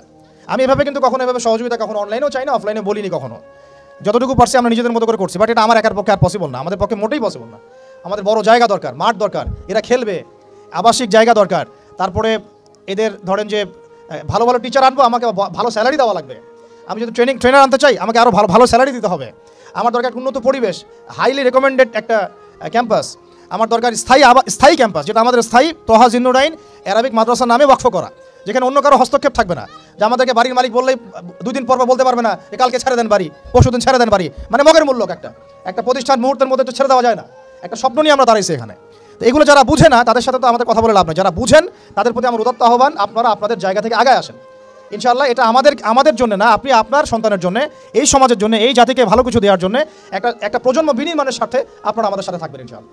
এটা আমরা আশা করি আপনাদের কাছে। তো আমার 10টা নসিহত হচ্ছে, এক, যে আমাদের বাচ্চাদেরকে ওদের লক্ষ্যটাকে স্থির করাবেন, ওদের জীবনের লক্ষ্যটাকে 1 নাম্বার জান্নাত। এবং আমাদের বরেণ্য যে মানে সিংহ পুরুষরা আছেন উম্মার, তাদেরকে ওদেরকে চিনাই দিবেন, ওদের মতো ওদেরকে হতে বলবেন। তোমাকে হামজার মতো হতে হবে, তোমাকে খালিদের মতো হতে হবে, তোমাকে ওমর ইবনে খাত্তাবের মতো হতে হবে, তোমাকে আলী ইবনে আবি তালেবের মতো হতে হবে, তোমাকে মারিয়াম আলাইহিস সালামের মতো হতে হবে, তোমাকে আয়েশার মতো হতে হবে। এই চেতনাগুলো ছোটবেলা থেকে ওর মধ্যে ইনস্টল করেন। ও সামনে একটা রোল মডেল দেখবে যে আমাকে এরকম হতে হবে। এইসব ক্যাটরিনা সব ফেলান, এগুলা পরিমণি সব ফেলান, এগুলো বাদ দেন। যা চলতেছে যে সাকিব টাকিব সব বন্ধ করেন, এইসবে কোনো ফিউচার নাই। এইসব ফিউচার হয়তো দুনিয়াতে কিছু দিতে পারে, কিন্তু পরকালে আল্লাহ পাকের আযাব গজব থেকে বাঁচার কোনো অপশন নাই। 2 নাম্বার, সন্তানকে নিজের মনে করবেন না। সন্তানকে মনে করবেন এটা আল্লাহর আমানত আপনার কাছে। এই আমার ছেলে, এটা আমার ছেলে না, এই ছেলেটা আল্লাহ পাক আমাকে দিয়েছেন। বিশ্বাস করেন আমরা তো ওকে নেওয়ার জন্য চেষ্টাও করি নাই। এমন হয়নি আপনাদের সময়? সন্তান না চেষ্টা করতেও সন্তান আসে নাই? কোনো ক্ষেত্রে এমন হয়েছে সন্তান নষ্ট করার মানুষ চেষ্টা করছে, তাও সন্তান আল্লাহ দিয়েছেন। সন্তান আমার না, সন্তান আল্লাহর দেওয়া, আমার কাছে আমানত। একে যদি আমি সুসন্তান রূপে মানুষ না করি, আগামী দিনে ওমর না বানাই, তাহলে আল্লাহ আমাকে ধরবেন। That's all. 1 নাম্বার, সন্তানকে ওর গন্তব্য চেনাবেন, ওকে আমাদের সিংহ পুরুষদেরকে পরিচয় করাই দিবেন, ওর মতো তাদের মতো হতে বলবেন। এবং সন্তানকে আপনি নিজের মনে করবেন না, সন্তানকে মনে করবেন আল্লাহর দেওয়া জাস্ট একটা আমানত। 3 নাম্বার, সর্বোচ্চ সেরা কারিকুলাম যারা দিচ্ছে ওই রকম প্রতিষ্ঠানে আপনি ওকে পড়াবেন। এরকম প্রতিষ্ঠান যদি সরকার দেয় তাহলে সরকারি প্রতিষ্ঠানে পড়াবেন, আমার কোনো সমস্যা নেই। যদি না দেয় তাহলে বেসরকারি, আর যদি বেসরকারিও না থাকে তাহলে আমরা গড়ে তুলব ইনশাআল্লাহ তাআলা। 3 নাম্বার হচ্ছে এটা 3 নাম্বার। 4 নাম্বার, আল্লাহর ওয়াস্তে, এটা আমি প্রথমে বলতে চাইছিলাম, আল্লাহর ওয়াস্তে ডিভাইসের এডিকশন থেকে বাচ্চাদেরকে বাঁচান। ডিভাইসের এডিকশন এত মারাত্মক যে আমি নিজে এখন কোরআনের আয়াত ভুলে যাচ্ছি দিন দিন। এই ডিভাইস আমার হাতে যেটা আছে এটা একটা পয়জন, এটা একটা হিপনোটাইজ করার যন্ত্র মানুষকে। এই মোবাইলের এডিকশন থেকে বাচ্চাদেরকে বাঁচাবেন আল্লাহর ওয়াস্তে। যদি আপনি বাচ্চাকে হাফেজ বানাতে চান, আলেম বানাতে চান, কারি বানাতে চান, মুহাদ্দিসা বানাতে চান, এটা হাতে থাকলে আপনি পারবেন না। এটাতে এডিক্টেড হয়ে গেলে আপনি কোনোভাবেই বাচ্চাকে মেমোরি ধরে রাখতে পারবেন না। বহু হাফেজে কোরআন ভুলে গেছে দিন দিন এটার কারণে। এটার মধ্যে অ্যাডাল্ট্রি অনেক কিছু আছে, ওরা এগুলো বোঝে, এখন বোঝে, কিন্তু ওরা ছোট নাই এখন। এগুলো একটা কার্টুন দেখতে গিয়ে ওরা 10টা দেখে ফেলবে, আজে বাজে জিনিস দেখে ফেলবে। এটার মানে ব্যবহারটাকে নিয়ন্ত্রণ করেন, ডিভাইস এডিকশনটা বন্ধ করেন, আল্লাহ পাক তৌফিক দান করেন, আমিন। 5 নাম্বার হচ্ছে ম্যানুফ্যাকচার্ড কোনো খাবার বাচ্চাদেরকে খাওয়াবেন না। ফিজিক্যালি ওদেরকে ফিট রাখার চেষ্টা করবেন। ম্যানুফ্যাকচার্ড খাবার মানে একটু আগে দেখলাম যে বাইরের খাবারগুলো এটা খাচ্ছে, চিপস ইত্যাদি, এগুলা ওর হজম শক্তি নষ্ট করবে, ফিজিক্যাল স্ট্রেন্থ নষ্ট করবে, ওর মেমোরি শার্প হতে দিবে না। ওকে ভিতর থেকে ওই যে একটা শব্দ একটু আগে বলেছে এক ভাই, যে ব্রয়লার মুরগি বানাই দিবে, আসলেই তাই বানাই দিবে। আমরা ঢাকা শহরে যখন থাকি, ছেলেপেলেদের 15 বছরের ছেলের ভুঁড়ি দেখলে আমাদের মনে হয় যে কী একটা অবস্থা। ফাস্টফুড, পিৎজা, বার্গার, কফি, এইগুলাই ওদের জীবন। তো এইরকম হইলে এই ছেলেপেলেগুলো না ফিজিক্যালি স্ট্রং থাকতে পারবে না মেন্টালি। আর মনে রাখবেন, কোরআনে আল্লাহর কিতাবের মধ্যে আল্লাহ পাক নেতৃত্ব দেওয়ার 2টা গুণাবলী বলেছেন। কয়টা বলেন? মাত্র 2টা। নেতৃত্ব দেওয়ার জন্য ওই রকম জায়গায় যেতে হলে 2টা গুণাবলী এনশিওর করতে হয়। একটা হচ্ছে ফিজিক্যাল স্ট্রেংথ, একটা হচ্ছে ইলমের স্ট্রেংথ। বাস্তাতাম ফিল জিসমি ওয়াল ইলম আও বাস্তাতাম ফিল ইলমি ওয়াল জিসম, মানে জ্ঞানে এবং দৈহিক শক্তিতে বলিয়ান হওয়া।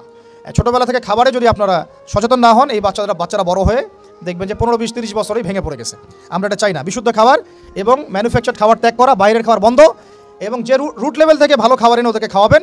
পরিষ্কার পরিচ্ছন্নতাকে সর্বোচ্চ গুরুত্ব দিবেন, নিট অ্যান্ড ক্লিন থাকবে আর কি। আমার সাথে আমার পরিবারের যে মাঝে মাঝে যে একটু মিষ্টি ঝগড়া হয়, আমার একটা জিনিস নিয়ে ঝগড়া হয় যে বাচ্চারা পরিষ্কার না কেন, ঝকঝকা চকচকা না কেন, একদম সবসময় ঝকঝকা চকচকা থাকবে, না হলে এই যে হাত দিয়ে এটা ধরতেছে, পেটে হাত দিয়ে মুখে হাত দিবে, পেটটা নষ্ট হয়ে যাবে। বাচ্চাদের হাইজেনিক পরিবেশ দিতে হবে, আল্লাহ পাক তৌফিক দান করেন। এটা হলো 5। 6 নম্বর হচ্ছে নিয়মিত ওদেরকে খেলতে দিবেন। এটা আমি নিজে লিখেছি, কারণ ছোটোবেলায় আমরা অনেক খেলাধুলা করেছি। আমি একটু বুঝাই জাস্ট 1 মিনিটে। যত বেশি খেলবে তত সোয়েট হবে, মানে ঘামবে, যত ঘামবে তত ক্লান্ত হবে, যত ক্লান্ত হবে ঘামবে তত কোলেস্টেরল কমে যাবে, ব্লাড সার্কুলেশনটা খুব ভালো হবে। তারপরে যত খেলবে ও টায়ার্ড হবে, তখন ও খাবে বেশি, মানে ভালো জিনিস খাবে বেশি, রুচি বাড়বে। যত ভালো খাবে ঘুম তত ক্লিয়ার হবে, ঘুম যত ক্লিয়ার হবে ওর ব্রেন তত শার্প হবে, ব্রেন যত শার্প হবে ও অল্প সময়ে যা পড়তে পারবে, যা মুখস্থ করতে পারবে, এটা 10 ঘন্টায় আপনি পারবেন না। বিশ্বাস করেন, আমি আমার স্টুডেন্ট লাইফে কোনোদিনও মনে হয় 2 থেকে 3 ঘন্টার বেশি পড়ি নাই, কোনোদিনও না, কোনো পরীক্ষার আগেও না, এসএসসি এইচএসসি ইন্টার মাস্টার্স কোনো পরীক্ষার আগেও না। আমার তো মনে আছে যে আমি ওই ইন্টারমিডিয়েট পরীক্ষার আগে আমরা ভিডিও গেম খেলতে গেছিলাম মোস্তফা, মনে আছে আপনাদের? মনে নেই অনেকে। ওই যে কাচারি বাজারে, এই যে কাচারি বাজারে আগে এখানে একটা গেমিং জোন ছিল, আপনাদের অনেকে মনে আছে যারা আমার এজের আছেন, মনে নেই আপনাদের? হ্যাঁ ভাই জানেন তো, বাক্সের মধ্যে থাকতো, হ্যান্ডেল থাকতো। কালকে পরীক্ষা বলছে, পরীক্ষা দূর, কিসের পরীক্ষা, আমার ইংরেজি আগে পড়া আছে, আমার পড়া লাগবে না, এত কনফিডেন্স, বিকজ 1 ঘন্টা পড়ছি আমার হয়ে গেছে। তো এই হলো অবস্থা, মানে বাচ্চাকে খেলতে দিতে হবে, খেলতে দিলে ওর ব্রেন ডেভেলপমেন্টে অনেক কাজে দিবে, ক্ষুধা বাড়বে, ঘুম ভালো হবে, ইনশাআল্লাহ তাআলা ওরা পড়া দ্রুত মনে রাখতে পারবে ইনশাআল্লাহ তাআলা। 7 নাম্বার হচ্ছে ভাই, এটা আমাদের ভাই বোনদের জন্য, যে পারিবারিক বন্ধনটা ভালো রাখেন। যে পরিবারে হাজব্যান্ড ওয়াইফের বন্ধন ভালো না, ওই পরিবারে ভালো সন্তান গড়ে উঠবে না। ওর অনেক কিন্তু দেখবেন যে মানে মেন্টালি অনেক ডিপ্রেসড হয়ে যাবে। পারিবারিক বন্ডিংটা খুব ইম্পর্টেন্ট। এই জন্য আমরা দোয়া করি আল্লাহ পাক যেন সবার মধ্যে পারিবারিক বন্ডিংটা ভালো রাখেন এবং পারিবারিক কলহ থেকে আল্লাহ পাক আপনাদেরকে হেফাজত করেন, আমিন। আর অ্যাটলিস্ট বাচ্চাদের সামনে এগুলো করবেন না, যদি ঝগড়া হয় বা কথা কাটাকাটি হয় অ্যাটলিস্ট বাচ্চাদের সামনে করবেন না। এগুলো বাচ্চাদের শিশু মনে অনেক প্রভাব ফেলে। আপনার উমর রাদিয়াল্লাহু আনহুর ঘটনা জানেন তো? উনি এত কঠোর কেন জানেন? আপনারা যে বলেন উনি কঠোর মানুষ ছিলেন, কেন জানেন? উনার বাবা তাকে ছোটোবেলায় কঠিন শাসন করতেন, কঠিন শাসন। ঠিক আমি এরকম একটা পরিবেশে বড় হয়েছি। যারা খুব কঠিন শাসনে বড় হয় তারা হয় দুরকম হবে, এক হয় তারা নষ্ট হয়ে যাবে, অথবা তারা উম্মাকে নেতৃত্ব দিবে, দুটার একটা। হয় তারা খুব মানে মেন্টালি খুব ডিপ্রেসড হয়ে যাবে, অথবা দেখা যাবে যে তারা কঠোরতার কারণে ওরা দেখবেন ইনশাআল্লাহ ইসলামকে নেতৃত্ব দিচ্ছে বা আল্লাহর বিধানের উপর কঠোর হয়ে গেছে। তো আপনারা পরিবারের মধ্যে একটা হৃদ্যতার বন্ধন রাখবেন, যাতে করে পারিবারিক বন্ধন ঠিক থাকে। বাচ্চাদের সামনে অ্যাটলিস্ট কোনো রকম কোলাহল বা ঝগড়াঝাটি বা গায়ে হাত তোলা বা যে সমস্যাগুলো আমাদের সমাজে হচ্ছে এগুলো যেন কখনো না হয়। আল্লাহ পাক যেন আপনাদের পরিবারের বন্ধনটাকে সুন্দর রাখেন, আমিন। আর 8 নাম্বারটা হচ্ছে বাবাদেরকে বলছি আমি, যে বাবাদের উচিত হবে মাদের দায়িত্ব না শুধু সন্তানদেরকে সময় দেওয়া, সন্তানদেরকে সময় দিতে হবে। Because brother, you are not a money making machine at all. আপনি মানি মেকিং কোনো মেশিন নন। আপনার কাজ শুধু টাকা আর্ন করা না, তো আমার কাজ হচ্ছে বাচ্চাকে সময় দেয়া। কোরআন আপনি খোলেন, কোরআনের মধ্যে আপনি মা এবং ছেলের কোনো কনভারসেশন পাবেন না। আমার জ্ঞান ক্ষুদ্র, যদি থাকে আমাকে জানায়েন, যে কোনো জায়গায় যদি থাকে, কোনো জায়গায় যদি পান মা এবং ছেলের কনভারসেশন আমাকে জানায়েন। আমি কোথাও কোরআনে মা এবং ছেলের কোনো কনভারসেশন পাই নাই, মা এবং সন্তানের কোনো কনভারসেশন পাই নাই। আমি যদি ভুল হই বা আমার যদি জানা না থাকে আপনি আমাকে জানাই দিন। আমি সব জায়গায় পাইছি বাবা ছেলে, বাবা ছেলে, বাবা ছেলে, বাবা এবং ছেলের কনভারসেশন। তার মানে কোরআন আমাদেরকে হেদায়েত দিচ্ছে যে বাবাদেরকে সময় দিতে হবে ছেলেদেরকে। ইউসুফ তার বাবার সাথে কথা বলছেন, ইউসুফের বাবা তার ছেলের সাথে কথা বলছেন, লুকমান আলাইহিস সালাম তার ছেলেকে নসিহত করছেন, ইব্রাহিম আলাইহিস সালাম তার ছেলেকে বলছেন আমি তোমাকে জবাই করার স্বপ্ন দেখেছি। মা ছেলের কনভারসেশন খুব পাওয়া যায় না। আমি জানি না কোনো জায়গায় থাকতে পারে, থাকলে আমাকে জানায়েন, কিন্তু আমি পাইনি কখনো। তো বাবাদেরকে বলবো আপনি সন্তানকে সময় দেন, because you are not a money making machine at all. আপনি কোনো মানি মেকিং মেশিন নন। এটা হলো 8 দুটো বলে শেষ করতেছি। 9 নাম্বার হচ্ছে সন্তানকে চাপ দিবেন না, চাপ দিয়ে ওকে জোর করে কোনো কাঠামো দেওয়ার চেষ্টা করবেন না, বরং আপনি খুঁজে বের করেন আপনার সন্তানের মধ্যে ইউনিক প্রতিভা কি আছে। এই মেয়েটার মধ্যে হয়তো একটা প্রতিভা আছে যেটা আমার মেয়ের মধ্যে নাই, এর মধ্যে একটা প্রতিভা আছে ইউনিক যেটা ওর মধ্যে নাই, ওই ছেলেটার মধ্যে একটা প্রতিভা আছে যেটা আবার এই মেয়ের মধ্যে নাই। আপনি কখনো কারোর সাথে কারো তুলনা করবেন না। তুমি মারিয়ামের মতো ফার্স্ট হতে পারো নাই কেন, তুমি ওই সুমাইয়ার মতো সেকেন্ড কেন হলো না, তুমি ওই আব্দুল্লাহর মতো কেন ফার্স্ট হলো না, কখনো এরকম তুলনা করবেন না। এগুলো করলে ছেলেরা ভিতর থেকে, মেয়েরা ভিতর থেকে খুব ডিপ্রেসড হয়ে যায়, আত্মবিশ্বাস হারায় ফেলে।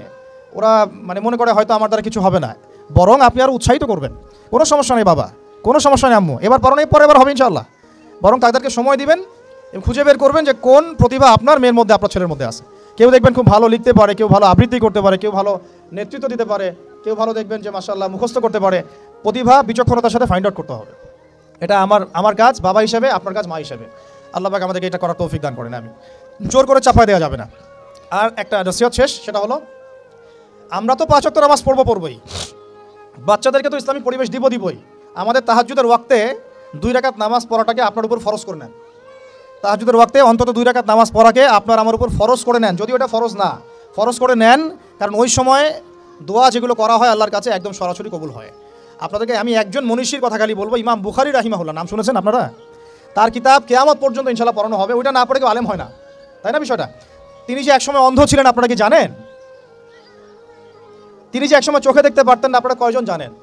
তার মা তাহাজ্জুদের ওয়াক্তে আল্লাহর কাছে কান্না করতে করতে করতে করতে, আল্লাহ আমার ছেলের চোখটা ভালো করে দাও, আল্লাহ আমার ছেলের দৃষ্টিশক্তি ফিরায় দাও, আল্লাহ আমার ছেলের দৃষ্টিশক্তি ফিরায় দাও। মায়ের এই দোয়া আল্লাহ পাকের আরশ পর্যন্ত পৌঁছে যায় অলৌকিকভাবে, মিরাকুলাসলি। ইমাম বুখারী রাহিমাহুল্লাহ সকালবেলা উঠে চোখে দেখা শুরু করেছে। আজকে ইমাম বুখারী কি এবং তার কিতাবের মূল্য কি, তার মর্যাদা কোথায়, তার কিতাব না পড়লে আমাদের মধ্যে কোনো মানুষ আলেম হতে পারবে না, এটা আমরা এখন স্বতঃস্বীকৃত। তো কীভাবে হয়েছে ভাই বোনেরা? দোয়ার মাধ্যমে। প্রচুর দোয়া করতে হবে সন্তানদের জন্য। আমি যতবার বাইতুল্লাহ যতবারই জিয়ারত করেছি, তাওয়াফ করেছি, প্রত্যেক তাওয়াফে আমি সবসময় দোয়া করি আমার ছেলে মেয়েদের জন্য। আল্লাহ আমার ছেলে ওসমানকে ওসমান রাদিয়াল্লাহু আনহুর মতো বানাও, শর্টকাট দোয়ার কি। আমার ছেলে মেয়ে মারিয়ামকে মারিয়াম আলাইহিস সালামের মতো বানায় দাও। আল্লাহ আমার মেয়ে আয়েশাকে আয়েশা রাদিয়াল্লাহু আনহার মতো বানায় দাও। আল্লাহ আমার ছেলে ওমরকে ওমর ইবনে খাত্তাবের মতো বানায় দাও। আপনারা এভাবে দোয়া করতে থাকবেন। দোয়া কবুলের সময়গুলো খুঁজে খুঁজে বের করে দোয়া করতে থাকতে হবে ইনশাআল্লাহ। বাবা মার দোয়া আল্লাহ পাক ফেলবেন না ইনশাআল্লাহ। আল্লাহ পাক আমাদেরকে এই বিষয়গুলো আমল করার তৌফিক দান করেন। আর সব সময় ছেলে মেয়েদেরকে আত্মবিশ্বাস দিবেন। যত তাদেরকে কনফিডেন্স দিবেন ওরা আরও ভালো করবে। যত ধমক দিবেন এই তুই পারিস না, তোর দ্বারা হয় না, তুই কী করস, ইত্যাদি ইত্যাদি, তত দেখবেন ও আর পারতেছে না। আমি বেসিক্যালি ছোট থেকে যে বড় হয়েছি এই জিনিসটার অনেক ঘাটতিতে বড় হয়েছে, কনফিডেন্স না দেয়া। তবে সবাই সব কিছু হয় না, কিছু ব্যতিক্রম বিষয় থাকে। কিন্তু আমি যেটা রিয়েলাইজ করেছি, একটা মানুষকে যখনই কনফিডেন্স দেওয়া হয় সে অনেক ভালো করে। যখন আপনি তাকে আন্ডারস্টিমেট করবেন সে ভালো করতে পারবে না। তাই আল্লাহর ওয়াস্তে আমাদের বাচ্চাদের উপরে চাপ না দিয়ে আত্মবিশ্বাস দিবেন, ভালোবাসবেন, মহব্বত করবেন, ওকে উৎসাহ দিবেন, দেখবেন ইনশাআল্লাহ ও আরও ভালো করতেছে ইনশাআল্লাহ। মাশাআল্লাহ তুমি তো সুন্দর লিখছো, আরেকটু ভালো করো, ভালো হয়েছে তো মাশাআল্লাহ, আরেকটু করো, সুন্দর আর্ট করছো, আরেকটু ভালো করো, মাশাআল্লাহ একবারও তো মুখস্থ করে ফেলছো, আরেকবারও পারবা ইনশাআল্লাহ। ওকে এইভাবে বুস্ট আপ করতে থাকেন ইনশাআল্লাহ তাআলা। দেখবেন এভাবে যদি একটা পরিকল্পনা মাফিক আমরা আগাই, জাস্ট 20টা বছর সবর করি যদি আমরা, আল্লাহ পাক যেন আমাদেরকে তৌফিক দান করেন যে টানা 20 বছর যদি আমরা নেক হায়াতের সাথে এভাবে রাত দিন 24 ঘন্টা নিরলস দিনের কাজ করতে পারি, অ্যাটলিস্ট এডুকেশন সেক্টরে, আমাদের তো পলিটিক্যাল সেকশন নাই, ইকোনমিক সেকশন আমাদের হাতে নাই, অ্যাটলিস্ট শিক্ষা সেক্টরে যদি আমরা এভাবে কাজ করতে পারি, আগামী 20 বছরে বাংলাদেশের শিক্ষা ক্ষেত্রের হুলিয়া পরিবর্তন করে ফেলা সম্ভব ইনশাআল্লাহ। কারণ সব কিছু নতুন করে করা লাগবে না, আমরা শুধু সমন্বয় করব, পরিবেশ গড়ব এবং আমাদের জানমাল, সময়, শ্রম, জমি জমা এগুলো ওয়াকফ করবো ইনশাআল্লাহ আল্লাহর জন্য। এবং এগুলো করলে লাভ কী হবে, ওই বিখ্যাত হাদিসটা দিয়ে শেষ করতেছি যে নবী সাল্লাল্লাহু আলাইহি ওয়াসাল্লাম বলেছেন, ইযা মাতাল ইনসান, যখন মানুষ ইন্তেকাল করবে বা করে, ইনকাতা আনহু আমালু, তার আমল নামাটা কেটে দেওয়া হয়, বন্ধ হয়ে যায়, ইল্লা সালাস, 3টা রাস্তা খালি জারি থাকে। 1 নম্বরই হচ্ছে সাদাকায়ে জারিয়া, মানে এমন সাদাকা, এমন কন্ট্রিবিউশন যেটা আমার ইন্তেকাল, আপনার ইন্তেকালের পরেও একেবারে চলতে থাকবে, লং টাইম সাস্টেন করতে থাকবে, এটা একটা। 2 নম্বর ওয়ালাদুন সালেহ, আমার নেককার সন্তান বা আপনার নেককার সন্তান, যে আপনার আমার জন্য কালকে আমাদের মানে পরকালে বারজাখের জীবনে আমরা যখন থাকবো তখন তারা দোয়া করতে থাকবে। আর আমি বলছি আমার ওমরই শুধু আমার ছেলে না, আপনাদের সবার সন্তান আমার সন্তান, আপনাদের সবার মেয়ে আমার মেয়ে। আমি এভাবে কখনো চিন্তা করি না যে এই যে প্রতিষ্ঠানগুলো আমরা করতেছি বা যে প্রজেক্টগুলো আমরা নিচ্ছি হাতে, এগুলো শুধু আমার ছেলের জন্য, আমার মেয়ের জন্য, কোশ্চিন কালেও না। এদেশের প্রত্যেকটা শিশু, আমার ছেলে আমার মেয়ে, এদেশের প্রত্যেকটা বোন আমার বোন, এদেশের প্রত্যেক ভাই আমার ভাই। ওইভাবে চিন্তা করে আমাদেরকে না গেলে আমরা জাতিগত পরিবর্তন আনতে পারবো না। তখন আমরা স্বার্থপর হয়ে যাবো, আমার ছেলে বাঁচলেই হলো, আমার মেয়ে বাঁচলেই হলো। তখন হবে কি, আমার ছেলে আদতে বাঁচতে পারবে না, আমার মেয়েও বাঁচতে পারবে না, কারণ ফিতনা যখন সব জায়গায় ছড়ায় পড়বে আমার ঘরেও তো ঢুকবেই, স্বাভাবিক। আর শেষ নম্বরটা হচ্ছে আল ইলম, এমন জ্ঞান ইউনতাফাউ বিহিন নাস, যে জ্ঞান দিয়ে মানুষ উপকৃত হয়। এই হলো শিক্ষা প্রজেক্টগুলো। আল্লাহ পাক এই হাদিসটার উপর আমাদের সবাইকে আমল করার তৌফিক দান করেন, আমিন। আর আমি লম্বা করছি না, আপনাদের অনেকেই ক্ষুধার্ত, আমাদের বাচ্চারা ক্ষুধার্ত। আমরা দোয়া করি আল্লাহ পাক যেন আমাদের সবাইকে পবিত্র কোরআন এবং নবীর হাদিস অনুযায়ী জীবন করার তৌফিক দান করেন। 1 নম্বর, সবাইকে যেন আমাদের এই শিক্ষা প্রজেক্টের সাথে আপনাদেরকে সম্পৃক্ত করেন, আমিন। আমাদের জীবনের গন্তব্যটা আমাদেরকে ফিক্স করার তৌফিক দান করেন, বাচ্চাদেরকে মানুষ করার তৌফিক দান করেন, সবাইকে হালাল খাওয়ার তৌফিক দান করেন, ধৈর্য ধরার তৌফিক দান করেন, নেক আমল আল্লাহ পাক যেন বেশি বেশি করার তৌফিক দেন এবং সুন্নাহ ভিত্তিক জীবন করার তৌফিক দেন। এছাড়াও আমি দোয়া করি মন থেকে আল্লাহ পাক যেন আমাদের বাচ্চাদেরকে সুস্থ রাখেন, আমাদের প্যারেন্টসদেরকে সুস্থ রাখেন, টিচার্সদেরকে সুস্থ রাখেন এবং আমাদেরকে সুস্থতার সাথে আল্লাহ পাক লম্বা সময় দিনের কাজ করার তৌফিক দান করেন। এবং ভিতরে বাহিরে যত ইসলাম বিরোধী অপতৎপরতা আছে এগুলোকে আমাদেরকে সাহসিকতার সাথে ফেস করার তৌফিক দান করেন, আমিন। আর আমি সর্বশেষ আবারও বলতেছি যে এই দায়িত্বগুলো আমাদের একার না। প্রিয় দিনী ভাই এবং বোনেরা, আপনাদের সবার দায়িত্ব আগায় আসেন। আমি এভাবে আগে কখনো বলি নাই, এখন বলতেছি বিকজ আমি চাই না আমাদের কোনো প্রতিষ্ঠান কোনো মানুষের ছত্রছায়ায় থাক।